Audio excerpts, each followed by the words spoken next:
தென்மேற்கு வங்கக்கடல் பகுதியில் நிலை கொண்டிருக்கும் ஆழ்ந்த காற்றழுத்த தாழ்வு மண்டலம் அடுத்து வரும் சில மணி நேரங்களில் புயலாக வலுப்பெறக்கூடும்.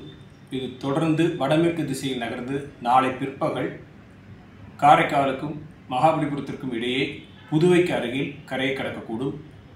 இதன் காரணமாக வட தமிழக கடலோர மாவட்டங்களில் பரவலாக மிதமான மழையும், ஒரு சில இடங்களில் கனமுதல் மிக கனமழையும், ஓரிரு இடங்களில் அதி கனமழையும் பெய்யக்கூடும்.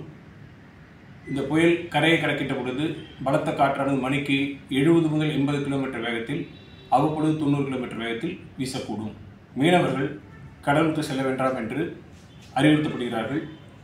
இது குறித்து தொடர்ந்து தகவல்கள் கண்காணிக்கப்பட்டு தெரிவிக்கப்படும்.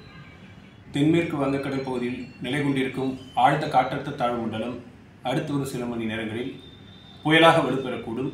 இது தொடர்ந்து வடமேற்கு திசையில் நகர்ந்து நாளை பிற்பகல் காரைக்காலுக்கும் மகாபலிபுரத்திற்கும் இடையே புதுவைக்கு அருகில் கரையை கடக்கக்கூடும்.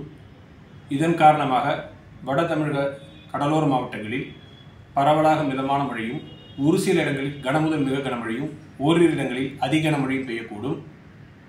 இந்த புயல் கரையை கடக்கின்ற பொழுது பலத்த காற்றானது மணிக்கு 70 முதல் 80 கிலோமீட்டர் வேகத்தில், அவ்வப்பொழுது 90 கிலோமீட்டர் வேகத்தில் வீசக்கூடும்.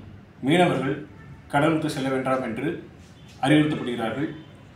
இது குறித்து தொடர்ந்து தகவல்கள் கண்காணிக்கப்பட்டு தெரிவிக்கப்படும்.